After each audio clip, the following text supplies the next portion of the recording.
maanaam communication dafa des. te invitation yi dafa bëri. soobu loo xam ne bàyyi xam nga fu mu jëm mu tax laa nga invité ay 20 personnes ak pour seen public ñëw. Naajo mooy bàyyi woykat yi yëpp moo mun ñëpp ñu nekk si label yeeg nekk feewoog.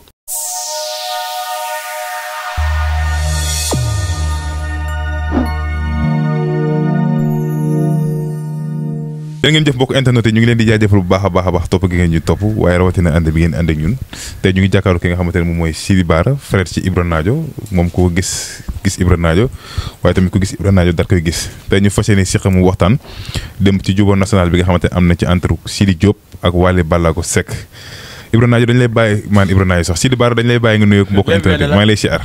allez Momo maa lay delloo ziar di nuyu ñëpp. Cinevox Cinevox waaw Cinevox waaw. yes maa ngi nuyu ñëpp di leen jaajëfal. di nuyu sama waa gox parcelle. 1 ba 26. surtout waa unité 7 fi nga xam ne fa laa juddoo maa ngi fa yeroo fa waa gox bi. maa leen nuyu di leen jaajëfal. di nuyu kilifa diine yëpp vraiment. ginnaaw ba ñu nuyu kilifa diine yi di nuyu suñu mbokk chrétien yi. di nuyu waajur yi suñu papa yi suñu yaay yi ñëpp. ñu leen sant di leen gërëm di jaajëfal gars yi. allez Momo. ayca mi ngi noonu Sidy Bara dañuy tàmbali waxtaan bi démb yow yaa ngi ci showbiz démb nga gis showbiz am beneen xar kanam c'est-à-dire que Sidy Diop dem na seeti ki nga xamante ne moom mooy Wally Ballago Seck këram ñu juboo national en tant que koo xamante ne mi ngi ci showbiz nan nga gisee loolu. non loolu xam nga fu juboo am day fekk xuloo am fa. xam nga xuloo amu fa leneen amu fa. xuloo am na xëy na non xuloo amu fa xamal lu fa am. mooy teel a nangu day wàññi duma. du teel a nangu ba may wax ne Wally mooy réew bi mooy Sénégal mooy askan bi moom la maanaam mooy àdduna daal. kon tey jii nii ku bëgg a dem. da ngay topp si ay tànkam àndam moom. mais boo diirantee moom mbagg day am luy wàññeeku si yow. loolu nag suñu borom nag moo koy fal si doomu aadama du noonu. loolu ba ma koy wax du tey.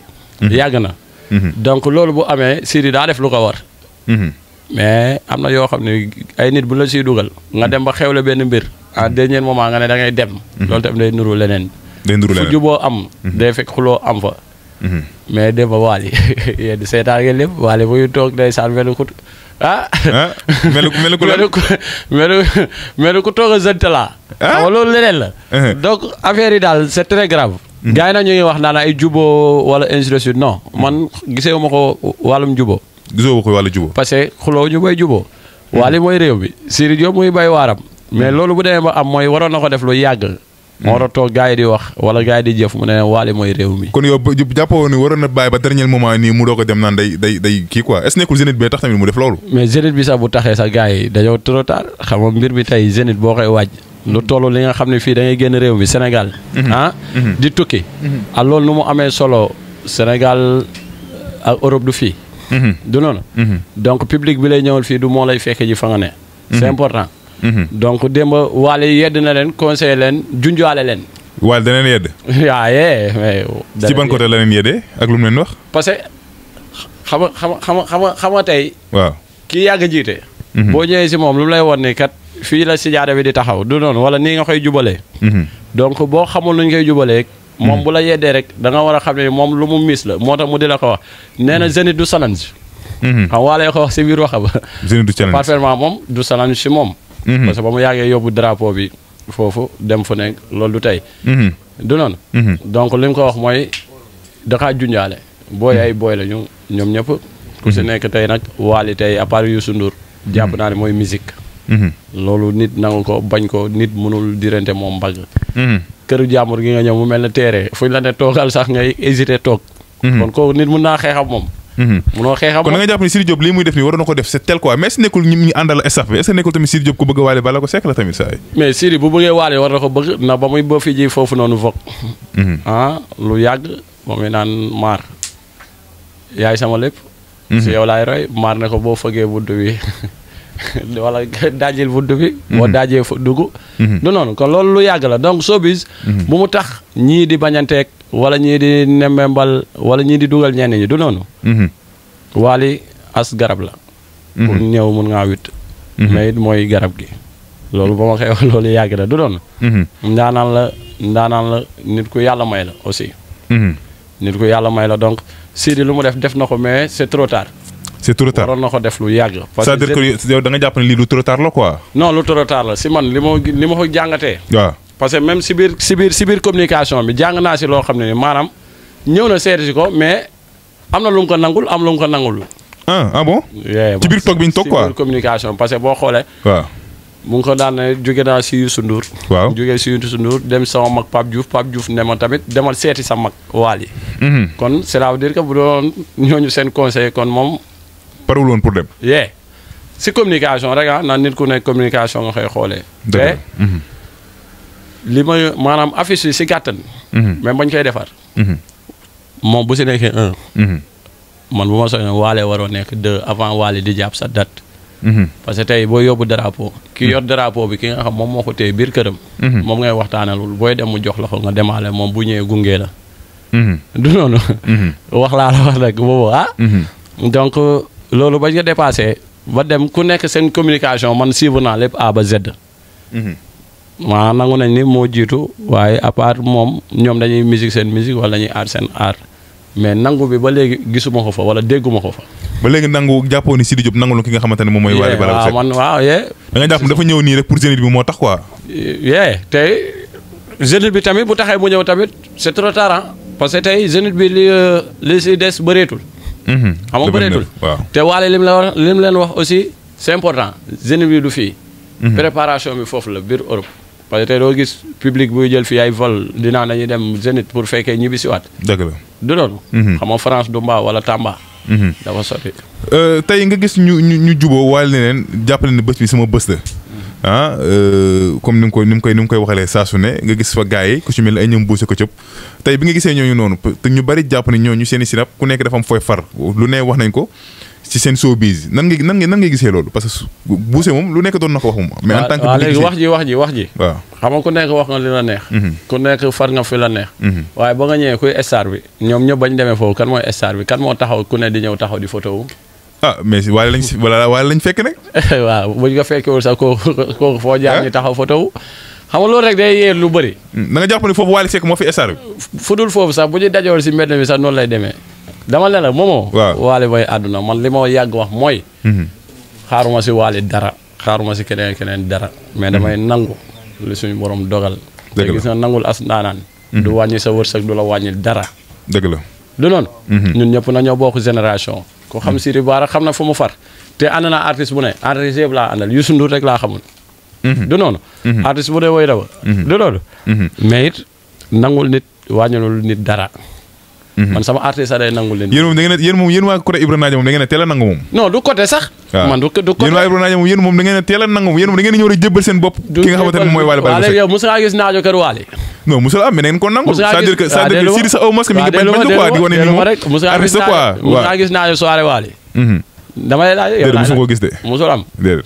Nadio du sax bëf fii soirée nit kooku lu mu liggéey moo ko liggéey si carrière am A ba Z.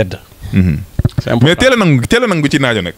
waaw mais Nadio moom xale la koo xam ne en 98 la judd maa ngi ay at réew mi ñëpp di la déglu foo dem say woy la ñuy déglu. donc nit da ngay nangu kii sa mag. kon da ngeen di bañ daal ngeen dem ba toll ci jamono ji phase bi nga. non bañul de non mosuñoo bañ Nadio mosul bañ de. non c'est-à-dire que phase bi nga xamante ni foofu la Sidi Diop toll comme par exemple dem ba war a tëgg Zénith di dem ci Wally yéen loolu ngeen di bañ wala lan. non du cadre loolu sax. moom Wally bu fekkee moom Wally dañuy dégg ne ñun fu ñuy fekkewul Wally Nadio yooyu woykatam. moom bu duggee biir Almadi bu gisee li ñuy def buntu 5 day yéemu moom dafa faa Nadio mais àdduna moo demee noonu donc seen cadre boobu noonu du loolu ñun du ñu ne Wally parce que Wally moom guy la mais ñu ne waa. waaw guy gi mooy nangu Sidi Bara guy gi nag mooy nangu yi nag. waaw mais mooy suñu mag léegi nag. waaw li ma la wax rek. waaw Nadio amul benn noonu artiste. daa nekk si waaram kii nekk si waaram communication mit musul wax lu ñaaw si nit. dafa nekk si waaram ñeneen nekk seen waar mu nangul li nekk si Wally ni suñu grand nga yóbbu nga musique Sénégal fu ne te si tànk yoonoo la ñu nekk ak yow. pour nga jàppale ñu ëllëg fu ñu munti dem it ñu ngi sa ginnaaw du noonu. na tey yii di Youssou Ndour. ak génération Thione Pen. ñoom ñoo fi doon yëngal mais ku nekk war nga xam kuy première ak kuy 2 ak kuy 3. du noonu. te teewul ku si nekk yaa ngi bay sa waat ñu lay dégg. dëgg la donc loolu yàqul dara. mais tey luy mbir mi mooy. à part Wally moom.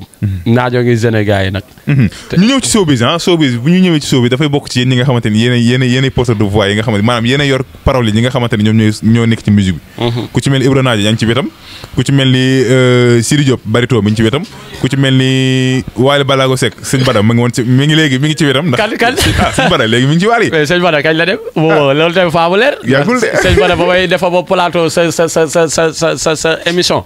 loolu yàggul dara lu ma fa wax sëñ Bada. dëgg la mooy Wally mooy géej gi. du noonu. mais moom daa bañoon ba tëdd ci naaj bi. waaw mais bu bañee tey demul mooy li ma yàgg wax rek nit ku ne da ngay nangu balaa yat yi di ñëw. dëgg la waxoon naa ko te boobu noonu ba ma koy wax it. demeewul nii du noonu. te ba léegi ñoom ñoo dem. Sidi Bara ngi toog fa mu toog de waaye ñi ma daan wax di leen yedd. di leen wax luy dëgg. ñoo dem de. Barito noo ko gisee tey démb bi nga xamante ne affaire bi am na en tant que koo xamante ne mi ngi ci côté Sidi Diop lu nekk mu ko doon yàq peut-être di wax en tant que showbiz nan nga gisee démb bi nga xamante ne ak nan nga ko xalaatee moom. waaw àdduna xam nga ku bëgg a feeñ. ak ku xam ak ku bëgg ñi xam la bokkul. ah bon. kon Barito moom daa bëgg nit ñi fekk xam ko. kon daa bëgg a feeñ. àdduna noonu la rek àdduna noonu la ñooñu man billaahi wallaahi bu ma doon dajee ñoom xaw ma leen te amaana kër gi ñuy wax noonu. fa ñu ne di leen waxal. man maa leen fa gën a xam lu bëri. te it ba ma tollee seen dynamique am na neneen nu ma doon doxalee. kon ñoom xanaa doxal bi ñuy doxalee neexu la ci c'est-à-dire que ni. non neexuma xam nga doxalu yóndee moom dafa soof. ñoom dañ leen yónni ñoom Barito. waaw yónde bi moom moo metti xam nga yónde bi tey jii nii tey ku si nekk. war nga mën a xool lu rafet. ak lu jaadu nga di ko wax waaye bul wax lu naxasaay pour nit ñi bàyyi la xel wala pour nit ñi di wax si yow. xam nga loolu du noonu. booy man yàlla xam na ne xaw ma leen bu ñu doon daje sax xaw ma leen parce que soo bisu ay 6 mois 7 mois it. ndax ñii dem nañu ñii neewtuñ fa léegi yow yaay ñëw bëgg a sampal sa bopp. loolu da nga bëgg a wane wu rek. da nga bëgg a wane wu quoi. délégué Amar nag moom tamit. ñoom ñëpp ay showbiz délégué Amar moo nekk ci Wally kooku lu nekk yekk na ko Sidi Diop borom jaal beeg borom nangam te tey ñooñu jubóo nañu tamit est-ce que bu yàggee yéen tamit doon am gàcc yi ñi nga xamante ne nekk ci ginnaaw artiste di wax. non jubóo man ba léegi li ma la wax rek dama ne la xuloo fu mu amul jubóo mënu faa am mais it. mais ànd moom c'est-à-dire que même bu ñu xuloowul woon tamit ànduñu woon. waaw mais showbiz noonu la te ku nekk da nga nekk sa morom lu bon. mais showbiz ku nekk da ngay nekk sa mbiru bopp ñii dañuy junju ay wax ñii di wax ñii di woy li ñu war a woy àdduna noonu la. xam nga tey naajo bu ñëwee naan lu waay doon jaay tey mu leer. xam nga loolu tey junju na ñeneen. mu ñëw ne maay booy kii nu mu tëdd sax am ki mu doon rek. da ngaa gaaw a jooy. du noonu. xam nga am na joo xam ne bu ñuy waxee ñoom rek di jooy. jooykat yi xam ngeen leen nag.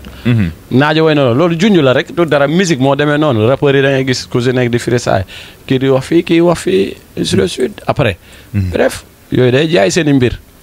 mais ku si nekk it war nga mën a xam kuy sa baay wala ku nekk sa ginnaaw àdduna noonu la. kon showbiz am na si ñoo xamante ne ñii ñooy bàyyi ñii quoi. waaw noonu la mais loolu àdduna moo demee noonu dinañ dem ba benn dynamique tey. naajo mi. dina nekk bàyyi ñëpp. moom Ibra Naajo. noonu la musique moo demee noonu musique étape par étape la. te conviction la aussi. te musique contrat la. parce que tey musique dafa nekk loo xam lu doy waar la. di woykat la mais contrat la. parce que boo xamul la ngay doxalee contrat bi li lay fay day gaaw. dëgg la du noonu. ñi mën a woy ñi ñëpp woyuñu. ñi mën a woy woyuñu. wallaahi azim ñi mën a woy ñi ñëpp woyuñu. ah bon. moo tax musique dafa garaaw. musique ak football a yem. ab bëree ñi mën a bëree bëreewuñu ñi mën a footballuñu. ñi mën a woy woyuñu.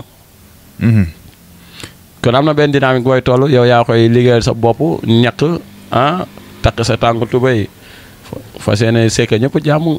mais est-ce que showbiz tamit jar na tamit comme ku ju mel ni délégué Amar léeg-léeg mu yekk Sidi Diop lu mel ni xeme Barito léeg-léeg mu yekk Wally Ballago Seck lu mel ni xeme est-ce que jar na tamit ñu ciy ñaaw wala di ci wax yenn wax yi quoi ba tax tey boo moytul sax dinañ ci am gàcc ndax ñaari ñu doon yekkante wala ñaari ñu doon féewale tey ñoo toog ba ku nekk di tagg sa morom wala di wax sa morom lu baax. waaw mais àdduna lépp showbiz la rek showbiz dafa garaaw xam nga showbiz kàddu gi génn ay li ne si biir du doon benn.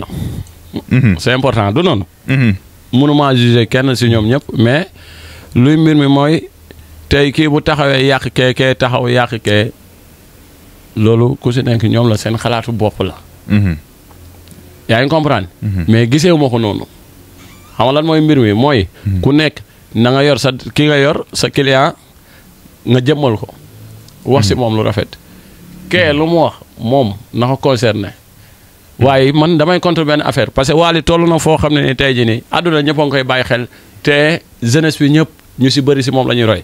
donc war na mën a seggaat ñuy wax si moom c'est important. kàlla ci Wally Ballago Seck. war na mën a segg ñuy wax si moom. parce que tey kilifa boo doonee kilifa. ñuy wax si yow lu jaadu ak lu jaadul. même bu fekkee yaa ngi koy dégg te ne tekk rek day mel lu la neex la. day mel lu la neex. te tey Wally nekk na dynamique boo xam ne nitu royukaay la. parce que ñu bëri dañuy jàpp ni lu gars yi di wax mu ngi neex Wally. fekkee neexu ko mais it aktu kilifa lay def du wax. du noonu. dëgg la léegi ñeneen ñi nag bu ñuy wax di sànni fee xeer ñii di sànni xeer te Wally du si tontu mos naa tontu wax kooku. du tontu wax. dëgg la. ñu bari nañ Omaro bu tëddee du nelaw parce que juboon national bee tax jàpp nañu Omaro peut-être kuy féewale la mais Omaro sax moom sax ci showbiz la nekk. ku baax la ki ngay wax nii ku baax la. Omaro luy defar bokkul si luy yàq. te li ma yàgg wax saal yi muy dañ toog ma di leen ko wax ma ne Omaro laa gis si koo xam ne. bu doon ànd ak golo sax ñëpp nañ bàyyi golo bi xel. loolu may mu yàlla la moomoo. dëgg la Omaro. wallaahi azim mooy yàlla la ku àndal gars yi bàyyi ko xel. loolu suñu borom moo koy def si nit. dafa mën nitam. moo tax si ku mu dem day dem ba jeex. te it Wally am yaakaar si moom boo xam ne ni tey xëy na gisu ko si kenn si moom la ko gis fal ko li mu koy fal Omaro di si doxal li mu si war a doxalee léegi ku si nekk. buy dégg li Omaro di wax bu mu ko xoolee li Omaro di wax na ko xoolee boppam bu nekkoon moom place bi Omaro nekk lañ ko teg. nan lay waxee. day jëmmal nitam Omaro ku mun jëmmal nitam la ku mun nitam la ku mun deretam la. nit ku baax la. moom bokkul si ñuy jaxase wala si ñuy wax fee parce que dama gis naa STM. ba muy dugal Sidi Diop. ne ndeysaan sama doom ji sama yaram daw na. donc léegi ana lu fa ñaaw xëy na moom. yàlla dafa ko may lu mu koy may muy wane lu ne si moom Wally ñëw fal ko lu mu koy fal muy ànd moom si leneen. tey xam nga délégué Amar moom tamit li ko yàlla may wala li ne si moom ba Wally wóolu ko si na ko assumé. waaye na si bañee dox lu ñaaw. parce que tey muy mel ni kaaw Pawlish Mbaye bi. dama koy suivre A ba Z la ay kii bu ñu tëddee. Pawlish man damay suivre mbir yëpp lépp laay suivre ba 9h. lépp laay suivre amul lu may raté. te bu ñu gisee ñaar ñuy ànd lu yàgg. bu ñu yàqoo nañu xool lu ñuy rafetale ñu bàyyi presse bi. parce que waxu presse dafa garaaw luy dugg du génnaat. dëgg la. luy dugg du génnaat de waxu presse dee la rek boo dee doo jugaat. dëgg du noonu. mun ngaa feebar wala mun ngaa wax ñu ne waaw jéggalu na wala ainsi de suite. mais waxu presse bu dugg xas na ba dugg kenn mënu ko rectifier. cadre Pawlish Mbaye ak Wally Seck. Wally man gisee ma si benn wax ju ñaaw joo xam Pawlish sax doxal na ko si wax na ko si. dama def sama ngénte ñi war a ñëw nañ ñu ne ko Wally bi mu ne xëy na daa amul jot àjjuma ji. loolu rek la fa wax. du noonu mais Wally lu ma mel moo ma ko def. lu ma am moo ma ko def. fu ma dem moo ma fa yóbbu. donc ku wax ju rafet jooju noonu. tey ñeneen ñi di taxaw fële di xalab di wax lu ñaaw. ndax bëgg a jege moo tax ñuy wax loolu noonu luy neex nit ki. kon mais loolu baaxul bi nga xamante ni Pawlish dafa xuloo kii dafa am ñu doon wax pour jege si. non si mais àdduna noonu la àdduna loolu nag man gisee ma ko noonu quoi maanaam nit boo gisee lu ñaaw. wala looy waaj a gis luy waaj a ñëw te xam nga ne baaxul. da ngay jéem a xool da ngay defaree si suuf waaye bul jéem a ko wax. pour yow ki ngay àndal dégg la jàpp ne moom nga bëgg wala yow li ngay liggéey si moom liggéeyu si moom. yaa ngi yàqal sa bopp yàqal ko. parce que tey wax ju ñaaw day yàqal nit te day yàqal ki ngay àndal te du si yëg dara. dëgg la tey ñu ngi nii àndaan nañu du cadre juboo sax mais àndaan nañu ñàkk réeroo la rek. mais man Pawlish gisuma lu ma koy blâmer mais gis naa si net bi ñi nga xam ne ni tey ñu jege Wally ñii di wax fii ñii di wax fii pour lan. parce que bëgg a jege. pour bëgg a jege nag ak ki nga yàggal nag ak ki nga xam da nga fekkee léppam du doon benn. du doon benn ayca mi ngi noonu dañuy wàcce waxtaan bi léegi-léegi mais balaa ñu koy wàcce dañ lay laaj ci jeunesse bi nga xamante ni moom la Sidi Diop jëm ci communication bi ak wàccaay wi ñu si bari sax jàpp nañu Sidi mënu koo feesal mais en tant que ku nekk ci showbiz nan nga gisee Sidi Diop wàccaay bi mu nekk communication bi ak fa mu jëm 7000 places non 7000 8000 wala 7000 8000 places non loolu noonu loolu Sidi loolu comme li Wally wax démb rek loolu Solange Grand Théâtre ñaata place la. ah. Grand Théâtre du 5000 places. voilà. Grand Théâtre 2000 bu ma juumu. non daa mel ni 5000 places la. Grand Théâtre ndawul de. xam naa li ngay wax noonu 2000 moom Sorano sax ëpp na 2000.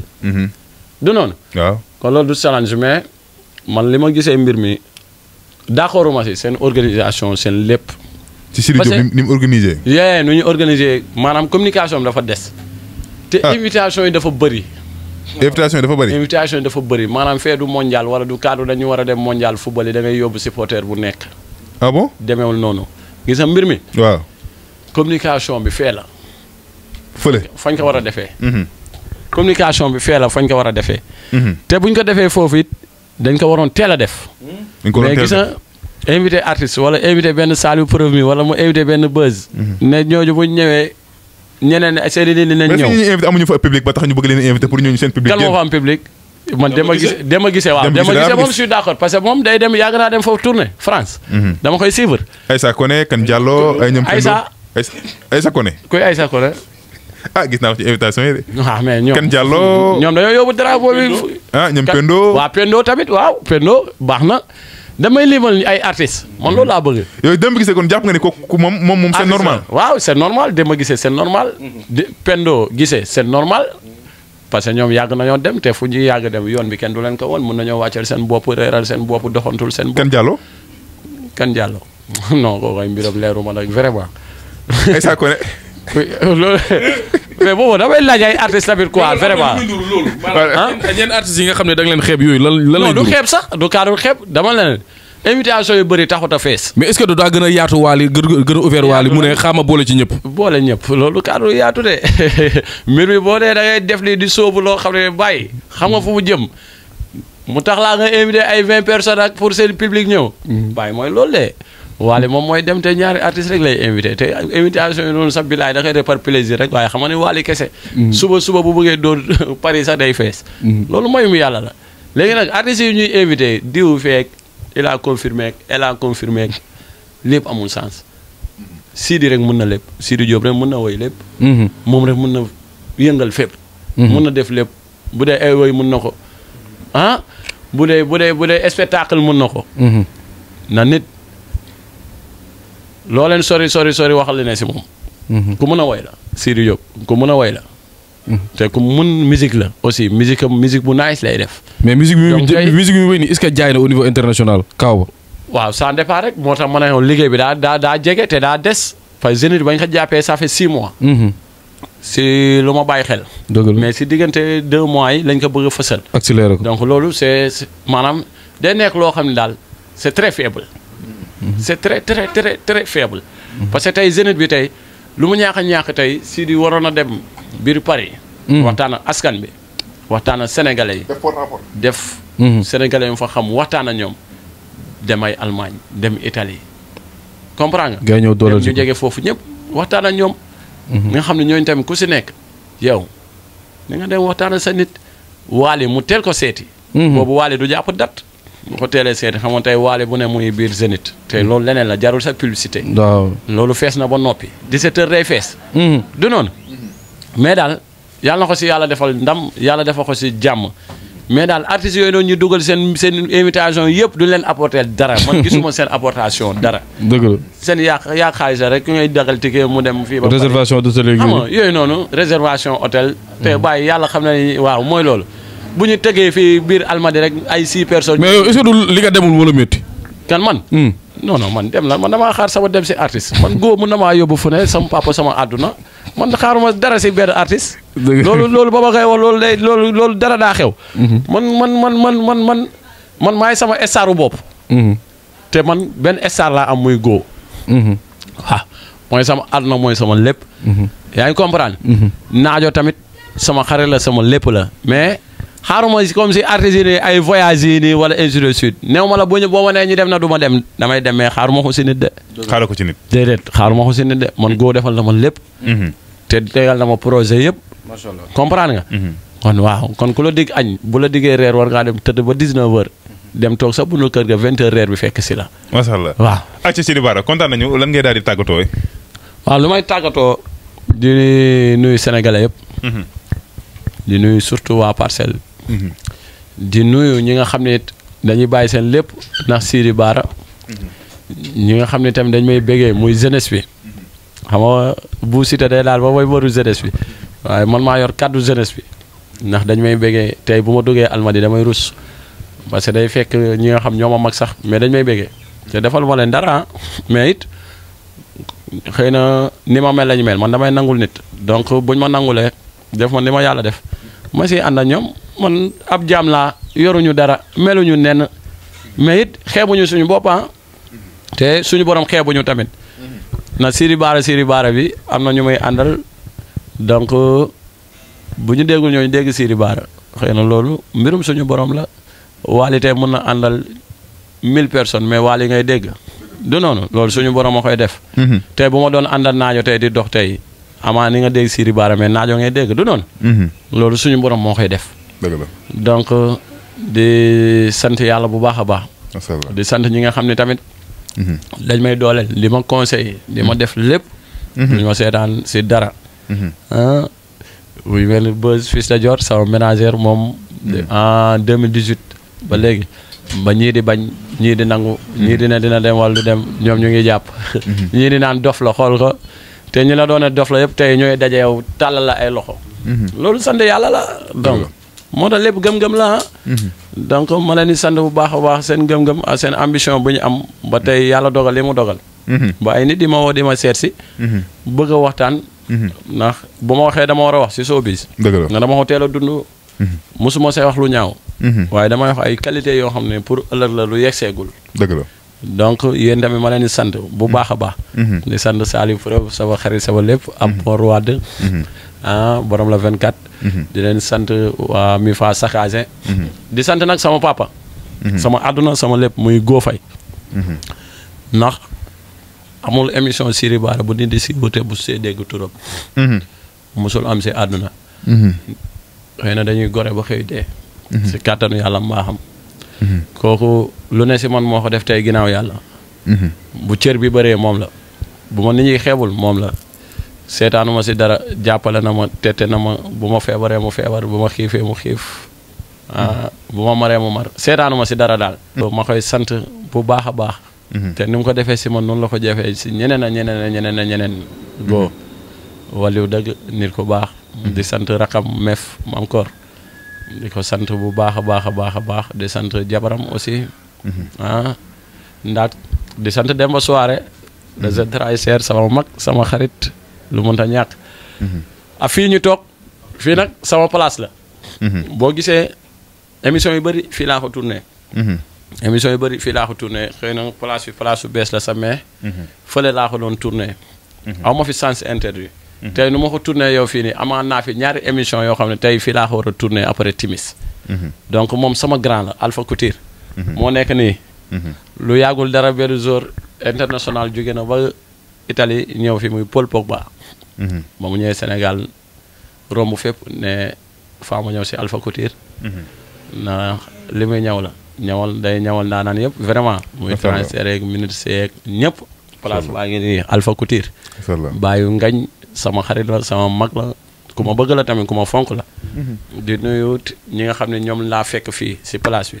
xëy na tur yi laa dul jàpp mais kee moom xam naa ko frère maa lay bëgg bu baax a baax li lay wan ni àdduna nii la ñoom samay grand lañu si lu ma nekk dañ si nekk tey bu ma juumee dañ may woo lii ma def nii bu ñu paree ñoom ñoo ba koy déglu. bu ma juumee dañ may woo téléphone muy Alpha muy Demba. muy Taaba ne ma booy suba defal nii donc aw ma seen fay man bokkuma si famille boo xam ne dama war a juum. damay war di rafetal parce que ñuy rafetal rek laay àndal ñoom laay nekkal tamit. te ay royukaay la ñu te référence laa bëgg a doon si ñoom. dëgg la c'est important. donc di nuyu waa Parcelles ñëpp 1 ba 26. bàyyiwuma kenn di nuyu sama benn grand nag bi nga xam ne mënul ñàkk. Abdou Aziz Dabaax. président Inte 8. Aziz sama grand la moom tamit koo xam saa boo dajee moom mu ne la kañ dem sama kër. taalibe sëñ Babacar Si maa ngi koy nuyu di nuyu Petit Mor le jeune avocat sama nit sama lépp. di nuyu sama xaritu alkaati yi tamit di nga xam ñoom dañ may béggee xam man ñu may béggee dafa bëri. dëgg la waa police 15 lu si mel ni Adja Ndiaye ñoom Papi Ahmed Adja Diatta ba si commissaire bi bu ma demee police 22 Habib sama grand sama xarit nit ku baax koo xam ne intervention heure bu ne laa koy woo ñoom yaaw lii di Diop ñoom Elimane ñoom Doudou waa commissariat bi di daal ñëpp maa leen di nuyu di leen sant di leen gërëm. jërëjëf kontaan naa si ñëpp. ayca kontaan naa. mi ngi noonu jërëjëf Sidi Bara l'international moom la ñu daloon fii ci Cinevox Plus di leen jox nag dig daje beneen incha allah jaa ngeen jëf.